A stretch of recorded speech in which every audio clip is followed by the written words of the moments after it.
Bismillahirrahmanirrahim. Alhamdulillah nahmaduhu wa nasta'inuhu wa nasta'hihi wa nastaghfiruh. Na'udzu billahi min shururi anfusina wa min sayyiati a'malina. May yahdihillahu fala mudilla lahu wa may yudlil fala hadiya lahu. Wa asyhadu an la ilaha illallah wahdahu la syarika lahu. Anna sayyidana Muhammadan 'abduhu wa rasuluh. Allahumma salli wa sallim wa barik ala sayyidina Muhammad wa ali sayyidina Muhammad.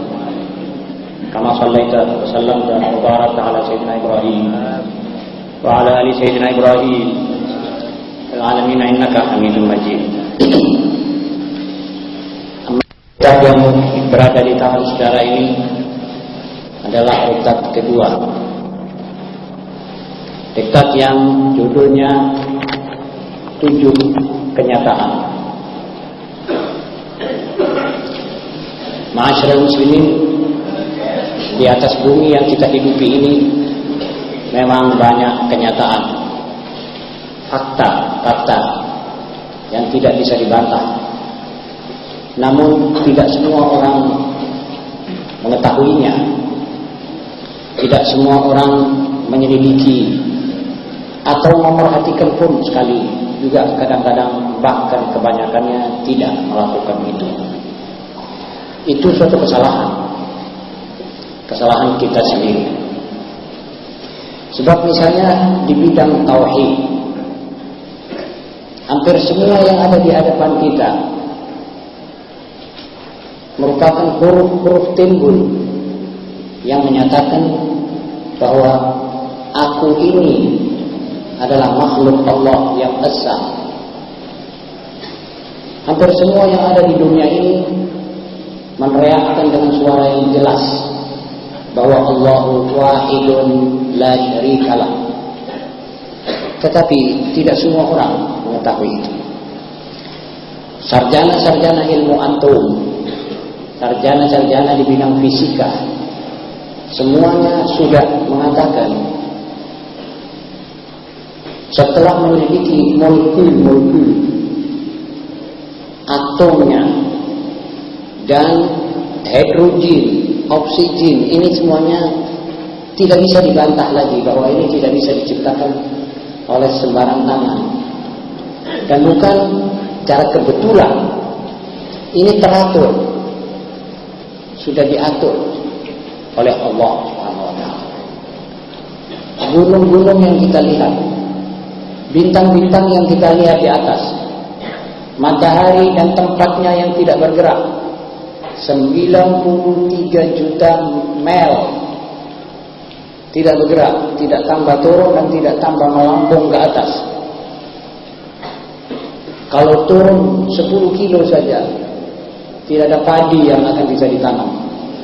Kalau mundur 10 kilo dari atas ke atas, ini dunia akan merupakan es dan kita tidak bisa hidup di situ. Bagaimana ini benda tetap di sini kalau tidak ada tangan yang menggerakkan? Menurut Islam, kalau tidak ada kun fayakun, lalu cahayanya konstan, tetap miliaran tahun cahayanya tidak berkurang dan tidak tambah. Kalau panasnya tambah, kita tidak bisa hidup. Tiap detik dia menyemburkan helium dan nitrogen, benda-benda panas menganga, miliaran ton keluar untuk memanaskan cahaya ini. Lalu bulan dengan cahayanya yang indah mematangkan buah-buahan, lalu laut, lalu semua kenyataan, fakta di bab tauhid. Sehingga bagi kita yang mau menyelidiki, pasti akan tahu bahwa Allah wahidun la syarikalah.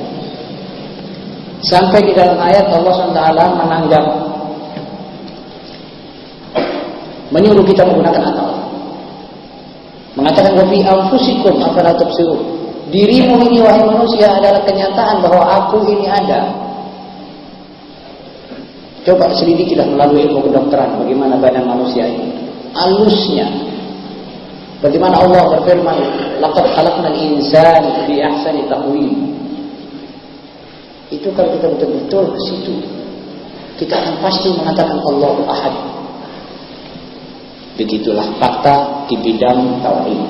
Tetapi yang kita akan bicarakan dalam diktat ini yaitu fakta di bidang perjuangan. Fakta ini harus kita ketahui. Seperti sudah ketahui bahwa es itu dingin, api panas. Fakta. Diktat ini ada hubungannya dengan diktat dan komentar-komentar diktat yang lalu. Pergolakan itu bermacam-macam. Ada pergolakan orang mencari ilmu, ada pergolakan di dalam. Yang setengah mengatakan perasaannya, buat apa menuntut ilmu? Akalnya mengatakan, tuntutlah ilmu. Orang yang ada ilmunya tidak seperti orang yang tidak ada ilmunya. Ayastawil ladzina ya'lamun wal ladzina la ya'lamun?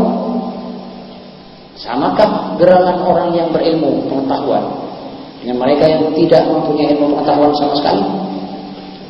Shadaqallahul azim. Tidak sama, tidak sama. Pergolakan, lalu akhirnya dia memutuskan saya akan menuntut ilmu. Pergolakan mencari nafkah itu membutuhkan perjuangan. Pagi keluar ke pasar, kembali di tengah terik panas. Kadang-kadang sukses, kadang-kadang tidak. Kadang-kadang malah kecurian dan kehilangan. Perjuangan, pergolakan. Kemudian ada perjuangan dan pergolakan merebut kursi. Ini kaum kursiologi. Dia orang berjuang tetapi untuk mendapat kedudukan. Bukan sedikit perjuangan dan pergolakan untuk itu. Sarafnya, otaknya, pikirannya, emosinya semua bergerak untuk itu. Tetapi itu semua perjuangan-perjuangan yang bentuknya dan skopnya kecil. Itu semuanya perjuangan yang umurnya pendek. Kadang-kadang seumur manusia itu. Saya berjuang untuk mencari kursi. Ya seumurnya saya paling banyak. Bahkan kadang-kadang umur saya masih ada, kursi saya sudah terpelanting dari saya. Temporer, tidak permanen. Tapi ada perjuangan yang tidak pernah berhenti. Abadi, azali, sejak manusia turun dengan lawannya yaitu setan ke bumi. Dua-dua berlawan. Itu perjuangan di bidang ideologi. Ini yang kita akan bicarakan. Ini perjuangan selama-lamanya.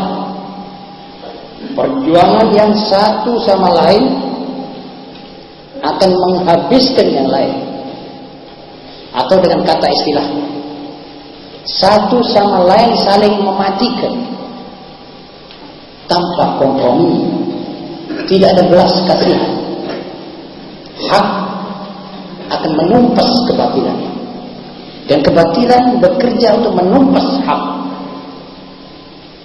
Tidak ada belas kasihan. Manusia dibagi dua. Ada yang kafir, ada mukmin. Pengembang kebenaran dan pengembang kebatilan. Dua-dua ini tidak bisa ketemu.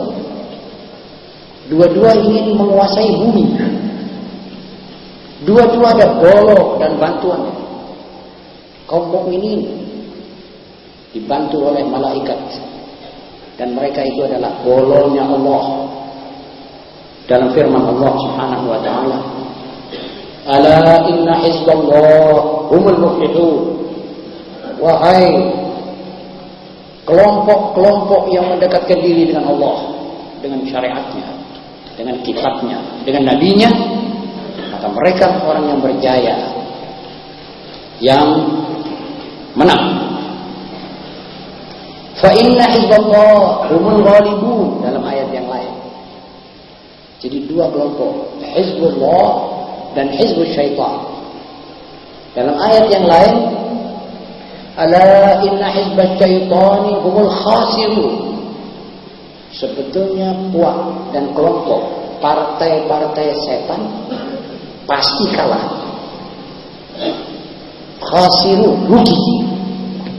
Rugi dunia, rugi perjuangan. Kalau yang memegang kebenaran mutlak ini sedang bersatu, mengerti syarat-syarat minimal dari perjuangan dan pergolakan, baru dia menang. Kalau tidak, bisa kalah. Dan yang kumpul dengan setan pasti hancur dan rugi. Rugi dan menyesal. Kedua orang tua kita alaihissalam, Adam dengan Hawa, dikoncoi sebentar saja dengan setan, khasar, rugi. Tuno, turun dari surga ke sini dan tidak naik lagi. Kecuali nanti sesudah ronde alam diganti dengan alam. Apa sebabnya? Sebentar saja dikoncoi oleh setan, khasar. Sesudah di bumi, setan mendekati atau menyerempet Qabil, anaknya Adam. Tak lama dia membunuh saudaranya, digandeng oleh setan. Patenonos dulurmu, naik marah, dibunuh, menyesal dan rugi. Saudara-saudara, menemani kaum Nabi Allah Nuh alaihissalam, dan apa? Akhirnya kaum Nabi Allah Nuh ditenggelamkan oleh Allah. Katut di situ anaknya, putra Nabi Allah Nuh. Ya bunayya arkam ma'ana. Tidak. Sa'awi ila jabalin ya'simuni minal ma'. Tidak ayah, aku tidak akan naik perahu dengan kapal denganmu. Aku akan naik gunung yang tinggi, tidak akan sampai air ke situ. Tenggelam juga. Setan menemani kaum Nabi Allah Ad. Ketika mereka ditemani oleh setan, koncoan dengan setan, memakai istilah kita, koncoan dengan setan, ditumpas oleh Allah dengan angin puting beliung. Farsalna alaihim rihal aqim. Menemani kaum Nabi Allah Saleh, dihancurkan oleh Allah dengan sayhah, dengan satu macam suara teriakan, hancur kaum Nabi Allah Saleh. Berteman dengan kaum Nabi Allah Lut, hancur, dijungkir balikkan dan dilempari batu dari atas. Menemani penyembah anak-anak sapi Bani Israel, dikonco oleh setan, dibisihi, pedet itu sembah, disembah, hancur. Dan bukan setan kalau tidak menyuruh ke situ. Begitu juga menemani Abu Jahal, menemani Fir'aun, Fir'aun ditumpas tenggelam. Menemani Abu Jahal, diobongi Abu Jahal, yang berani sedikit tantang Muhammad di dalam peperangan Badar. Hancur Abu Jahal, mati kafir. Penutup yang paling jelek dalam ayatnya. Dan menemani Quraisy, sebagian besar hancur dan ada sebagian selamat karena mereka rujuk kepada hak dan kebenaran. Dan ia akan membinasakan setiap orang yang dikonco oleh dia. Menemani Jamal Abdel Nasir, disuruhnya merobek-robek bangsanya sendiri dan hancur dia sama dia punya rezim. Dan semua yang ditemani oleh setan. Sekarang setan itu pindah ke Eropa dan Barat. Ini akibat-akibatnya akan sampai kepada kita. Jadi sekarang kita mesti bicara dengan terang-terangan saja. Kalau ada pergolakan, pasti ada menang kalah. Fakta. Kalau sudah orang bergolak, pasti Anda menantikan siapa yang menang, siapa yang kalah. Kalau saudara tanya kenapa Islam kalah, Islamnya tidak kalah, umatnya mengalah. Umatnya tidak memenuhi syarat, artinya dia sudah menyerah. Tidak mau capek, tidak mau susah, tidak mau ribut, tidak mau pikiran, tidak mau mengeluarkan bondo. Menang dari mana saudara-saudara? Ini bukan 4 lipat ini perjuangan ini. Ada alif baktanya, ada syarat-syaratnya. Ini bukan main sulapan. Sampai ada orang bilang, ya kita bisa menang kalau kita baca Bukhari. Baca Bukhari tidak bisa menang, bukan syarat. Isinya Bukhari kita pakai, menang. Baca Burda, belum tentu menang. Cintamu kepada Rasulullah SAW lepaskan betul-betul dengan mengamalkan apa yang pernah beliau amalkan. Menang. Berhasil saudara baca Burda itu. Kata seorang syair Iqbal, saya banyak tertarik oleh syair Iqbal. Beliau mengatakan, inna karisatal muslimin fi hadzal 'asr huwa hiya annahum yahmiluna al-qulub wa la ya'rifuna al-mahbub. Innahum yamlikuna maddatal hubb wa la ya'rifuna man yushghilunaha bih wa yuwajjihunaha ilaih. Kurang lebih dalam bahasa Indonesia, di antara malapetaka yang menimpa kaum muslimin dewasa ini adalah mereka itu menggembol hati, tetapi tidak mengetahui siapa yang harus dikasih. Mereka mengetahui arti cinta, tapi mengerti cinta, mengerti kasih, tetapi tidak mengerti cara mempergunakan dan bagaimana mengarahkan kasih sayang mereka ini, sehingga mereka hilang tahu maknanya cinta, tapi mengarahkan cintanya kepada siapa belum tahu. Cintamu wahai muslim kepada Allah dan kepada sesamanya. Bukankah Allah berkali-kali, Nabi berkali-kali mengatakan, banyak orang yang masuk surga hanya karena cinta kepada sesamanya. Ainal mutahabbuna fiyya, mana mereka yang berkasih sayang untukku di dalam jalanku untuk mencapai keridhaanku, diangkat oleh Allah hari kiamat. Saudara-saudara, itu Islam sampai ke Indonesia ini karena kasih sayang antara kaum muslimin di abad pertama. Pada satu ketika diriwayatkan oleh Ibnu Al-Athir bahwa satu orang bertempur di medan perang melawan musuh, tiba dia tertikam jatuh. Datang orang mengambil air untuk dia minum. Ini Sahara panas. Waktu dia melihat air akan tiba badannya dari seorang pembawa, dia bilang, itu orang jatuh sebelum aku, kasih dia cepat-cepat. Barangkali dia membutuhkan air lebih daripada aku. Dia tidak bilang, ya lekas-lekas ini saya mau minum. Saya tidak tahu. Memang dia haus. Bagaimana dia tidak haus? Seorang ibu yang netai anaknya, wahai kaum muslimin, dia sering haus. Karena sebagian daripada darah yang sudah berbalik menjadi susu keluar. Apalagi ini dia menyirami Sahara dengan darahnya, mengalir darahnya, pasti haus, pasti ngelak. Di tengah terik panas, dia tidak ke susu. Dia bilang, itu temanku, dia jatuh, kasih dia.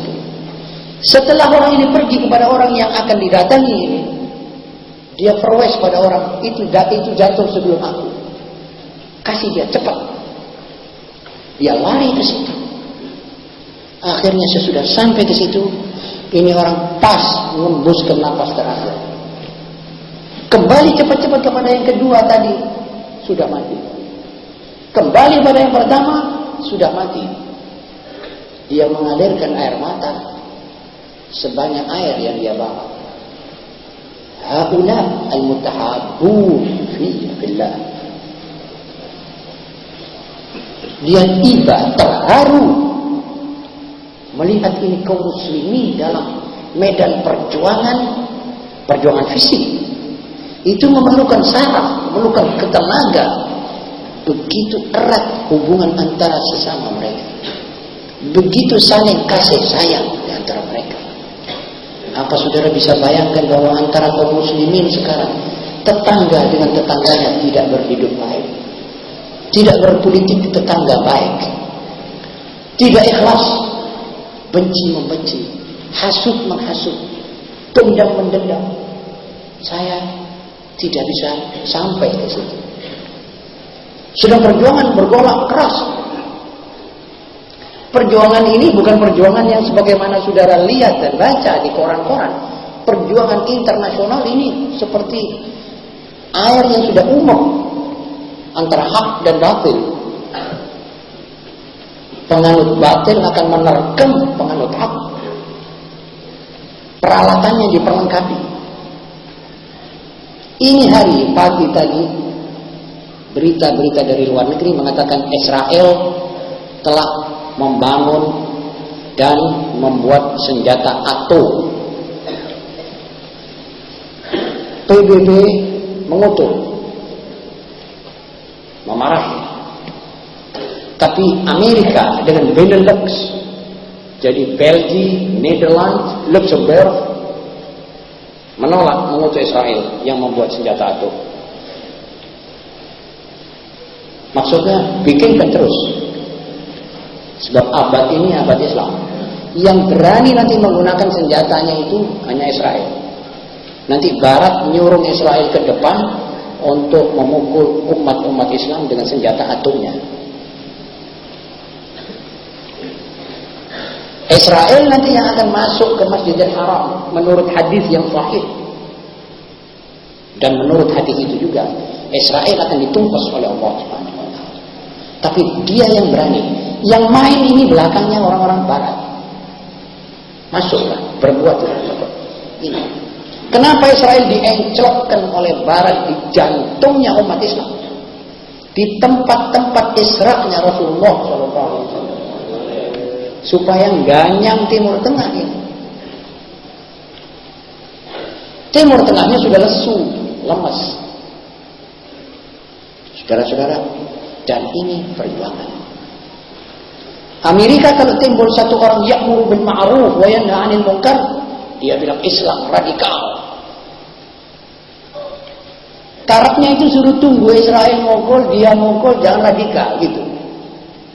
Ngenteni mereka fundamentalis, orang-orang Islam suruh kutuk gitu seperti dia. Apakah dia kutuk? Jangan kira bahwa Amerika itu akan diam. Amerika akan membentak semua orang yang bilang Allahu Ahad, Islam radikal. Nanti tunggu. Tak sampai 5 tahun lagi nanti orang bilang Qul huwallahu ahad, Allahu samad, Islam radikal. TI kalau di sini. Kalau di lain tempat tak tahu apa model. Syaitan. Mau kemana saudara? Hizbul syaitan apa Hizbullah? Jangan jawab, berbuat. Saudara tahu di Michigan salah satu negeri di Amerika, sampai masuk ke pengadilan, di sana bisa masuk ke pengadilan. Pemerintah setempat menolak orang adzan. Mulai, saya bilang apa? Pergolakan, struggle for life, struggle untuk hidup, pergolakan untuk hidup. Semua orang bergolak untuk hidup, semut bergolak untuk hidup. Apa kita kira 1000 juta manusia tidak bergolak untuk hidup? Keliru kita. Terlalu lugu dan tuhu kita kalau kita menganggap 1000 juta tidak boleh bergolak untuk hidup. Saudara-saudara yang terhormat, azan dilarang. Alasannya membuat bising dan ramai. Ini kota mesti tenang. Peraturan ketenangan kota tidak ada dengan azan-azan. Tutup semua pengeras suara. Kaum muslimin pergi ke pengadilan, mulai membuat perlawanan. Ini katanya azan ini Islam radikal. Apa saudara mau iyakan ini Islam radikal? Tidak ada. Setan terus bilang radikal saja. Lah gereja punya lonceng berbunyi kelontang di seluruh negara Islam. Kenapa umat Islam tidak bilang tutup itu? Sebab kita tidak radikal, ya baik. Ma'asyiral muslimin, pergolakan itu nanti ada macam-macam, ada gertakan, golak, pergolakan. Jadi macam-macam pergolakan dan pertentangan antara hak dan batil yang menjadi sebab bangsa Indonesia sekarang diserang oleh kebatilan. Dengan penganjur-penganjurnya, dengan kadernya, dengan ahli-ahlinya yang sudah kawaan. Kita diserbu dari segala jurusan. Dari jurusan sekolah-sekolah. Lengkap dengan sistem pendidikan dan pengajarannya. Lengkap dengan pergaulan bebasnya. Lengkap dengan pakaian olahraganya.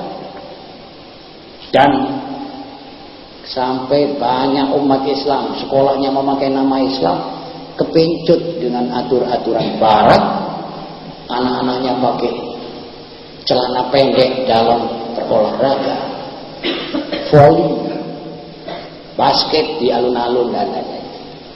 Ini umat Islam. Ini Hizbus Syaitan. Jangan terharu dan jangan terpengaruh oleh merek. Biar saya pasang di sini merek Hizbullah. Kalau saya berbuat apa yang dilarang oleh Allah, saya Hizbus Syaitan. Sebab larangan Allah sama dengan syaitanisme. Siapa, dan jangan tanya ini turunan Sayyid atau bukan Sayyid. Itu semuanya tidak betul. Biar saya Sayyid.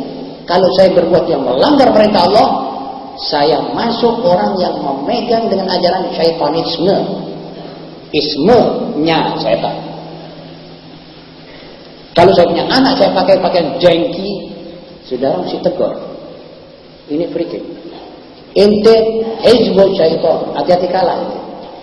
Ala inna hizbah syaitani humul khasirun, rugi.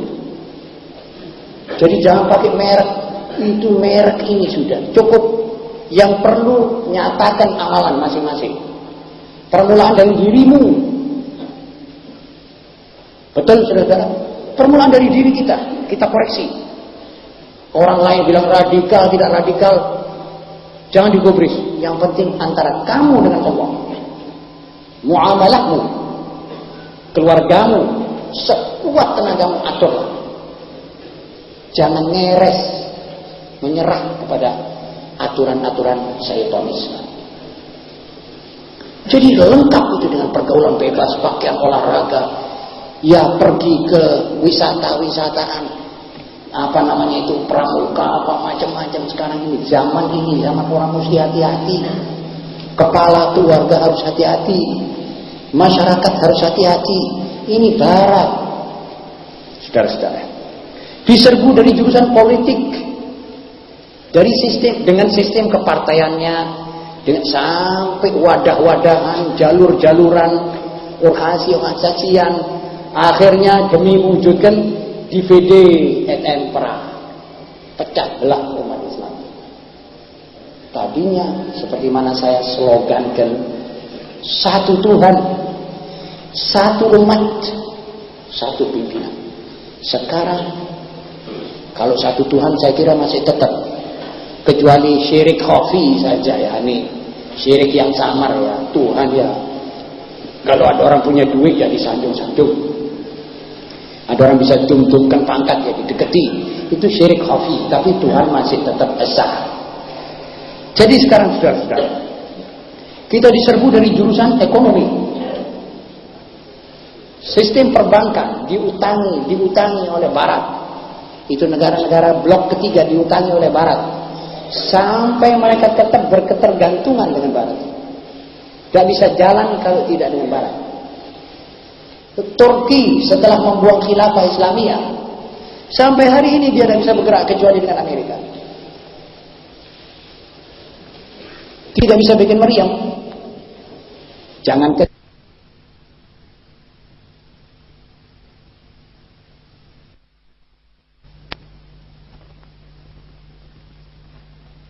oleh Amerika, tidak mau dibeli oleh Amerika, Jepang beli, dimarahi habis-habisan oleh Amerika, dikritik, duta-dutanya dipanggil di Eropa. Kenapa negerimu membeli minyaknya Iran? Dan Barat semuanya mau disuruh sepakat tidak membeli apa-apa dari Iran dan tidak menjual apa-apa. Artinya itu blokade ekonomi dan politik. Saudara-saudara, semuanya ini kita mesti hadapi dengan takwa Allah. Menghadapi itu semua ada beberapa syarat. Pertama, kita harus berjuang. Juga berbuat sesuatu yang menolak itu semua. Kedua, perjuangan itu harus ikhlas. Apa artinya ikhlas? Mengapa ada satu surat namanya di dalam Al-Quran, surat kiriman yang namanya surat Al-Ikhlas? Sebab tiap amal tanpa ikhlas tidak akan sampai ke alamatnya. Tiap surat yang alamatnya 3, 4 tak akan sampai kepada yang dikirim. Tiap amal yang tidak kita tujukan untuk Allahu Ahad, diikhlaskan untuk dia demi meridhokan dia, maka tidak akan menang. Kedua, menghadapinya tidak bisa orang seorang, tidak bisa golong-segolongan. Saudara jangan pikirkan bahwa ini Muhammadiyah di Indonesia akan menghadapi salibisme internasional sendirian. Tidak bisa ya. Saya tidak tahu, orang tidak tahu takdir, tapi kalkulasi pasti tidak bisa. Tidak bisa Nahdlatul Ulama menghadapi salibisme dan komunisme internasional dan Zionisme internasional. Nahdlatul Ulama sendirian, tidak bisa. Mesti frontal dan satu jurusan, satu pengarahan ke satu yang kita hadapi ini, baru bisa. Itu belum tentu menang. Sebanyak syarat kita belum lengkapi. Tapi kalau iman dan ikhlas, persatuan, insya Allah besar kemenangannya. Jadi kita menghadapi secara frontal sambil semuanya meneriakkan sami'na wa ata'na ghufranaka rabbana wa ilaikal masir. Kami mendengar ya Allah perintahmu. Kami akan berbuat untuk meridhakan Engkau. Kami akan membersihkan noda-noda dan karat-karat serta endapan-endapan syaitan yang ada di hati kita. Baru kita bisa maju ke depan. Ini saudara-saudara sebagai mukadimah. Dan marilah kita baca diktat yang ada di tangan saudara.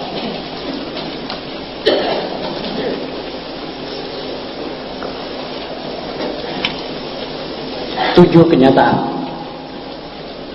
1. Pergolakan antara kebenaran dengan kebatilan sejak diorbitkannya manusia setelah perjalanan jauh sampai ke bumi tidak berhenti-henti. Ada kurang sedikit. Jadi pergolakan antara kebenaran dengan kebatilan ini tidak akan berhenti, berjalan terus. Kalau saudara diam, saudara akan digiles. Salah saudara, kenapa diam?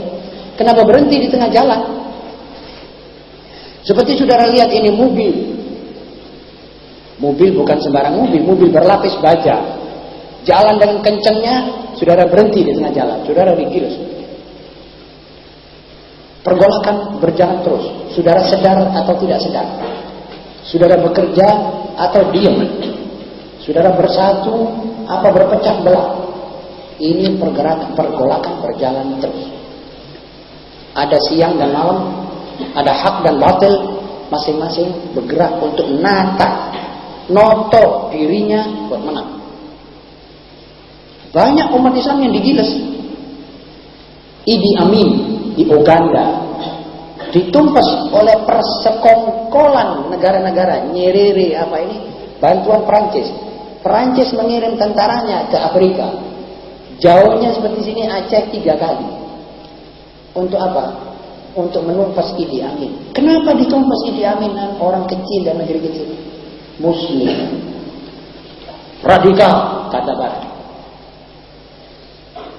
Dan betul-betul tertumpas. Gak ada yang bantu. Afrika itu hidup sebagai onderdil pretelan. Gak bisa jalan ini. Ya onderdilnya motor lengkap, tapi pretelan. Bannya satu di situ, satu di masyrik, satu di maghrib. 4 ban, 4 tempat. Setirnya diturunkan, semuanya turun mesin. Jadi kalah Idi Amin. Minta bantuan dari Libya. Libya diancam oleh Mesir. Dan akhirnya tentara Libya ditarik. Ethiopia maju. Semua salibis. Hancur Idi Amin dan lintang pukam larinya. Bergolak.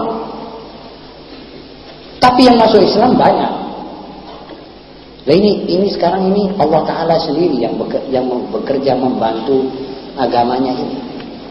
Itu sebabnya Garudi sebagai sekjen Partai Komunis Prancis mengatakan Islam ini tidak pakai dakwah, tidak pakai dai, sudah berjalan. Ini ada rahasia kekuatan di dalamnya sendiri. Tidak ada pemerintah yang melindungi dia. Kok bisa hidup dan berkelanjutan? Kok lestari dia maju? Tapi umatnya digulung. Sebabnya umatnya tidak banyak persediaan. Kedua, pergolakan tersebut sudah merupakan suatu kelaziman hidup untuk menopangnya. Hidup ini kalau tidak ditopang oleh pergolakan akan repot.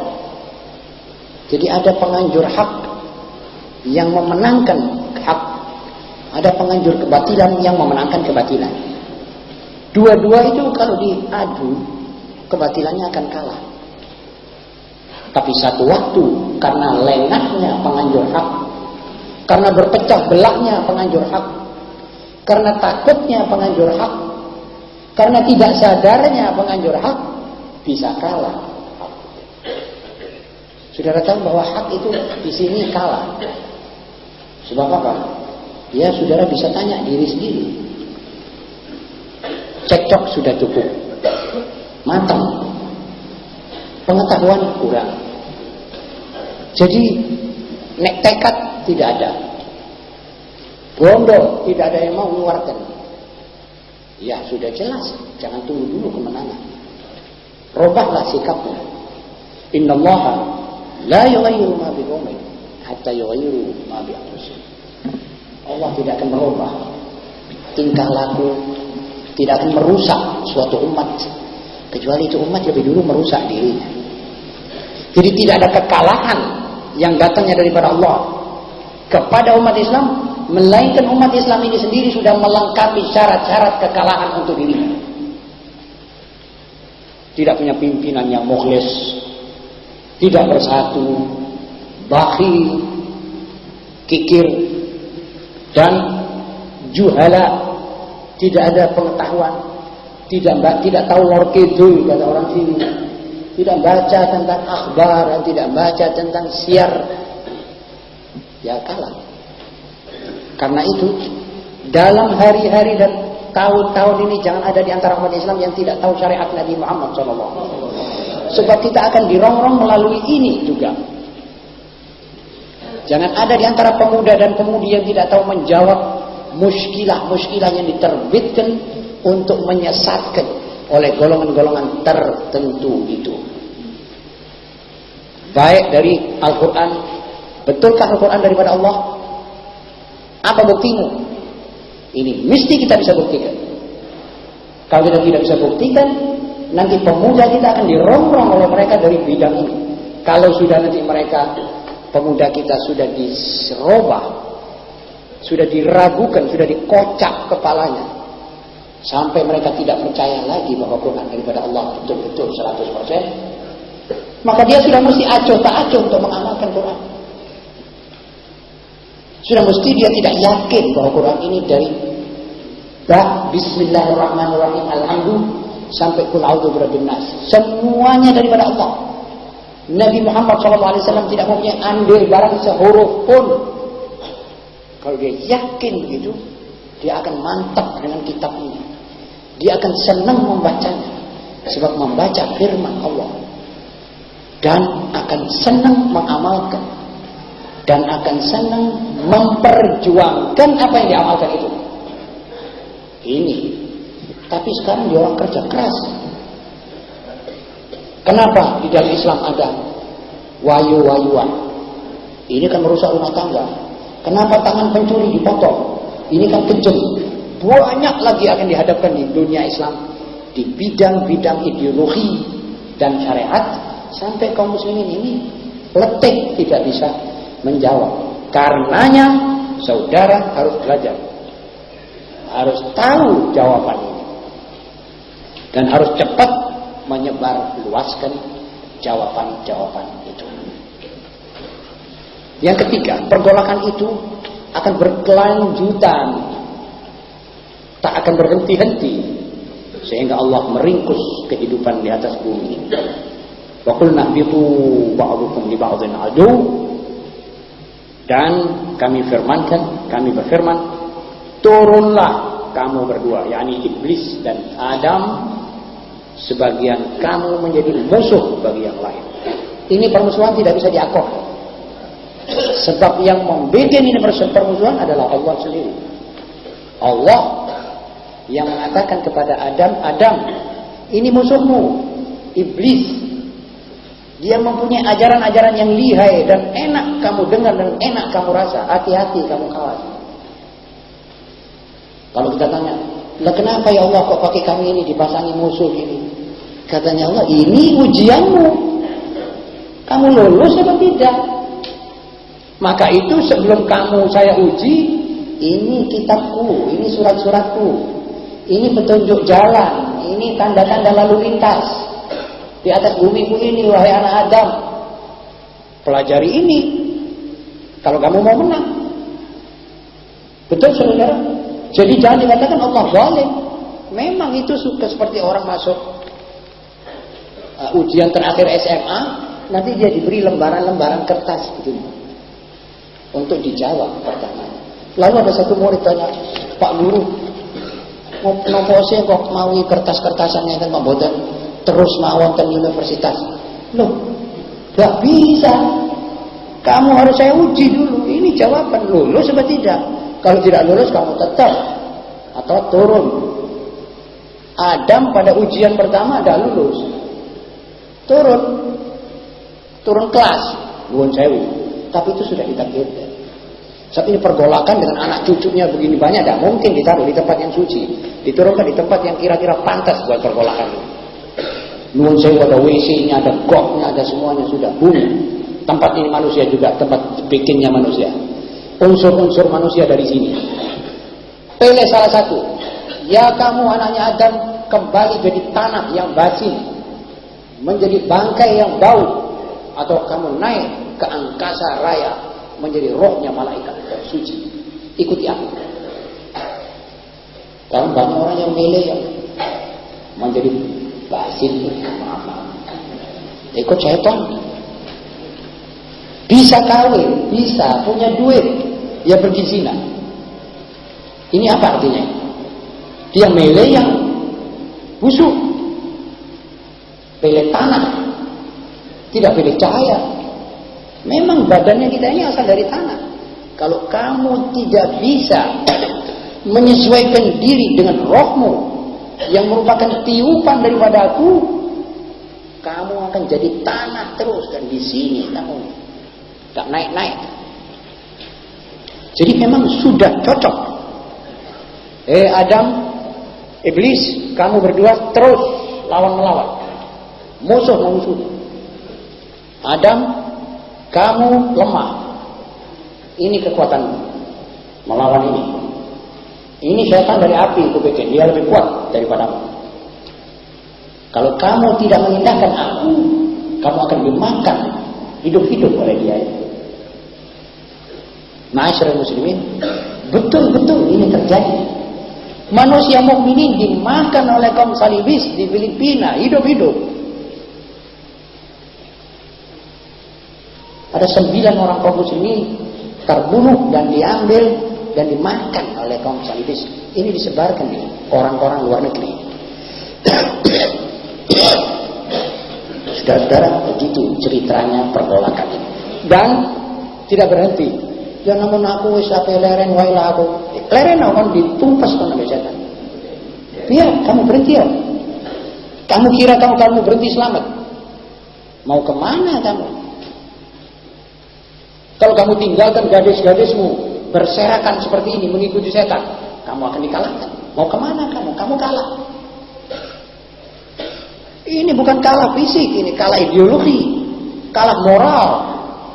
Hayaknya gadis sudah tidak ada, hayaknya orang laki tidak ada. Duduk nongkrong di hadapan TV, melihat film cium-ciuman dengan anak-anak gadisnya. Mana malunya itu orang tua?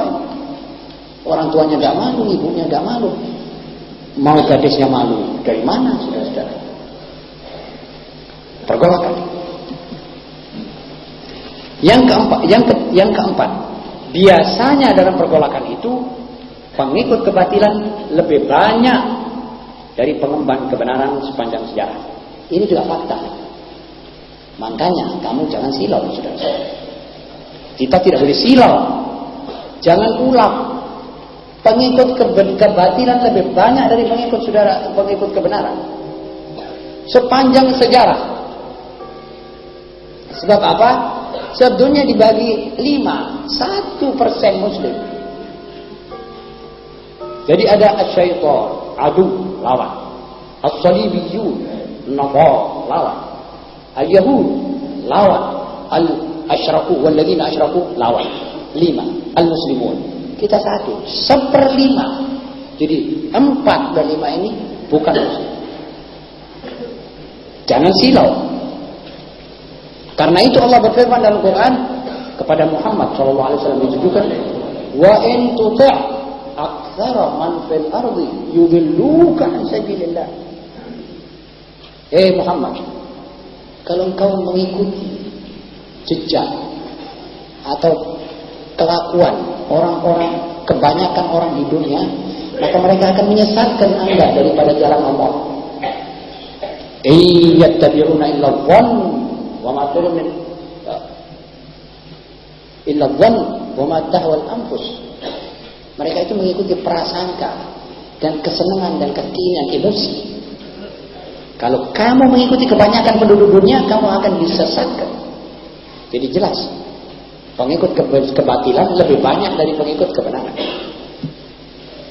Yang kelima, jumlah yang banyak itu tidak mempunyai nilai di sisi Allah.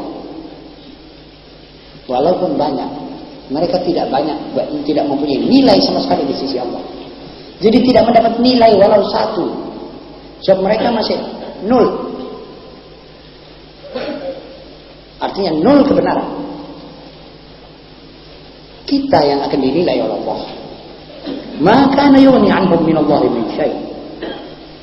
Maka cara yang mereka lakukan tidak melepaskan mereka sedikit pun dari takdir Allah. Itu nanti tidak akan menyebabkan mereka selamat dari putusan yang diambil oleh Allah, yaitu mengalahkan yang batil dan memenangkan yang benar kalau kebenaran ini diperjuangkan. Dan bahwa minoritas mukmin itulah yang dinilai dengan neraca keadilan di sisi Allah. Jadi kaum mukminin inilah yang mempunyai nilai bobot dalam timbangan keadilan di sisi Allah. Sebab mereka mengikuti kebenaran, mengikuti jejak yang dimaukan oleh Allah, yang dimaukan oleh Rasulullah SAW. Yang keenam, bahwa kesudahan dari pergolakan itu adalah kemenangan kaum mukminin yang bertakwa, kendati pun jumlah mereka sedikit, selagi mereka telah melengkapi unsur-unsur iman dan bersiap sedia semaksimal mungkin. Jadi jelas kesudahan dari pergolakan itu adalah kemenangan kaum muttaqin. Ini Quran. Allah berfirman, wa sadaqallahul azim wal aqibatu lil muttaqin. Kesudahan nantinya Ini pergolakan berjalan. Sebentar kaum muslimin payah, sebentar senang sedikit, sebentar jatuh, bangun. Tapi akibatnya adalah untuk orang-orang yang bertakwa kepada Allah. Jadi yang mukmin.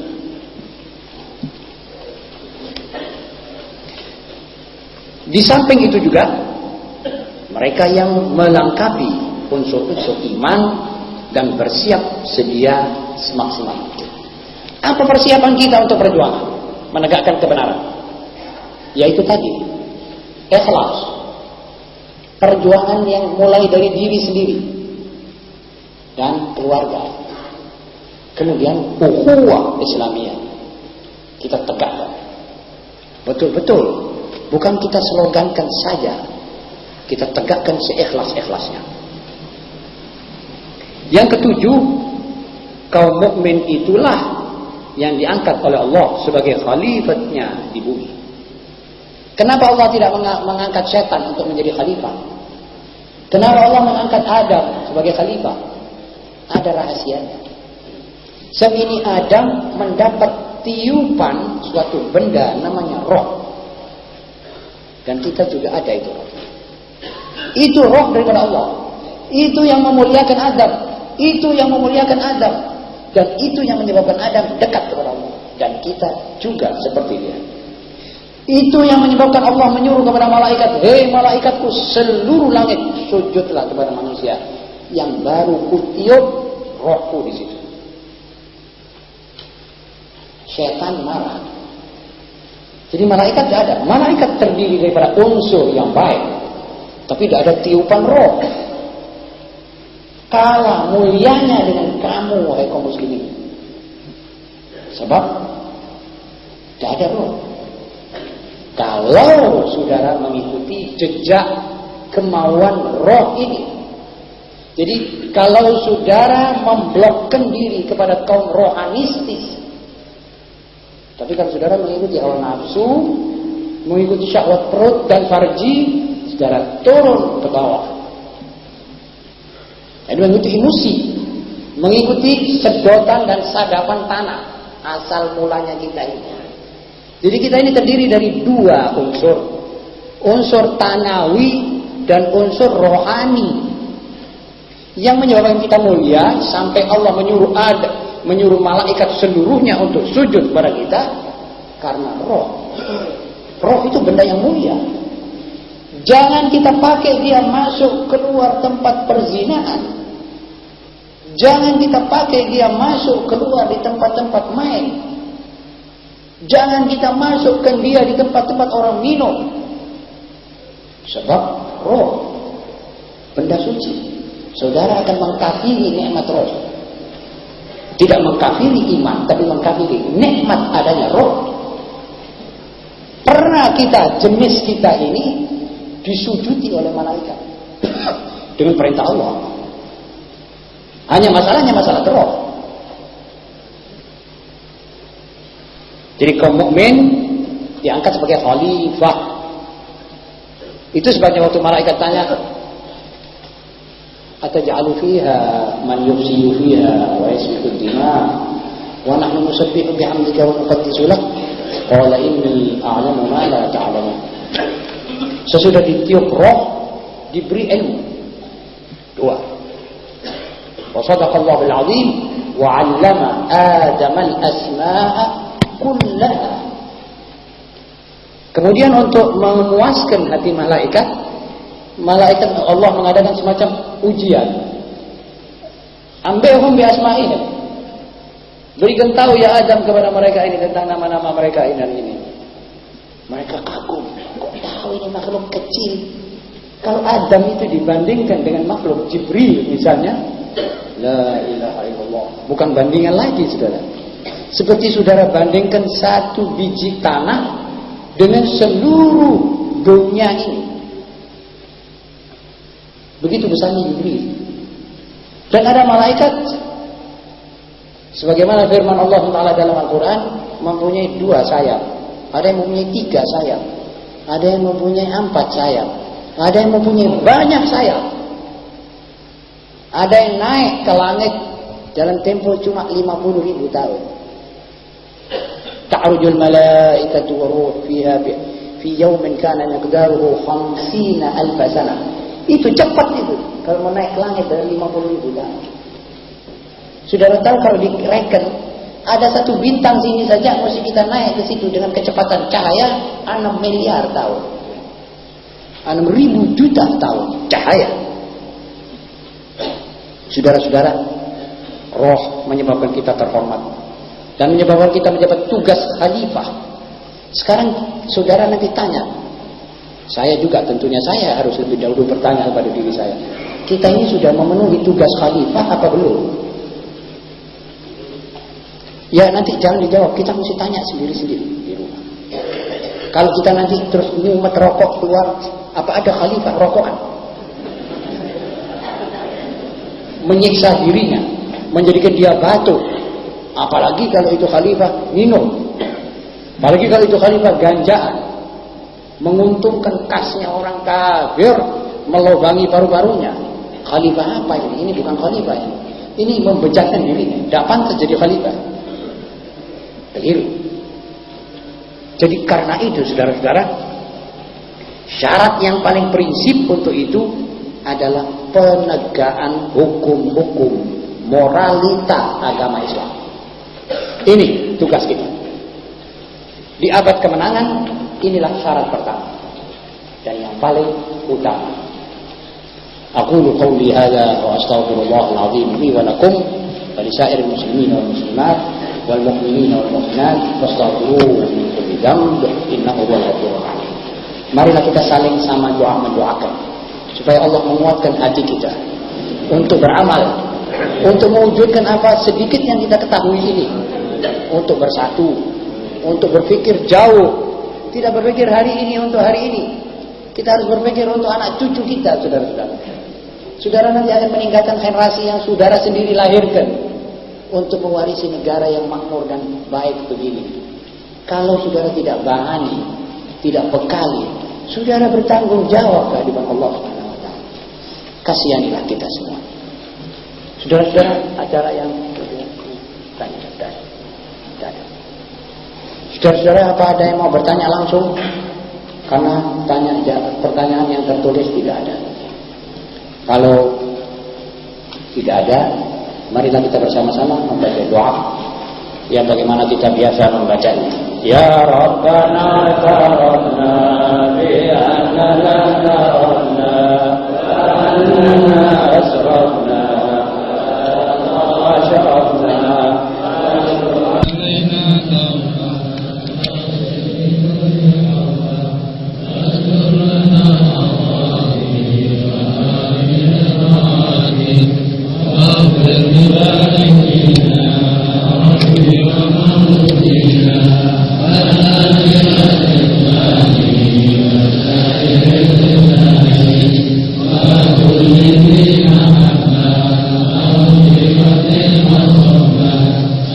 Muslimin